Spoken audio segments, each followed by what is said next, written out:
Bonjour, je m'appelle Mitie, je vous présente l'écriture katakana. Aujourd'hui, c'est ya, yu, yo. Ah, katakana ya, c'est cette lettre. Origine de cette lettre ya, c'est la lettre kanji. Voilà. Autrement, on a utilisé nari pour la fin de phrase. Et actuellement, on utilise pour les prénoms de garçons Naoya.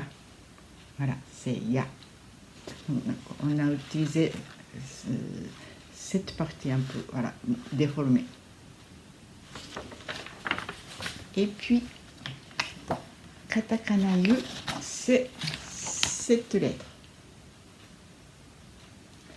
Origine de katakana yu, c'est cette lettre kanji. Voilà. Et on a ajouté un peu ça et puis comme ça. Voilà. Cette lettre kanji, on prononce yu. Yu de Ryu. Autrement, prénom de fille, Yumi. Voilà. Et puis, katakana yo, c'est cette lettre. Origine du katakana yo, c'est ce kanji. On a modifié beaucoup, voilà, cette partie un peu, voilà.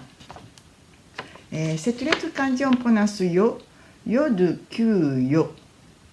Autrement, prononciation ata-eru, donné. Voilà.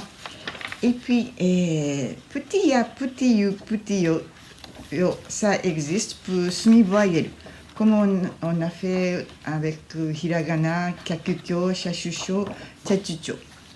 Par exemple, pour dire candy, bonbon, et voilà, petit ya, qui plus petit ya et et de. Voilà. Et si vous connaissez les règles de voyelle longue en hiragana, c'était A, I, U et O. Pour prolonger le son, on a utilisé voyelle. Par contre, en katakana, on n'utilise pas même règle, mais on met comme ça, on peut dire trait d'union.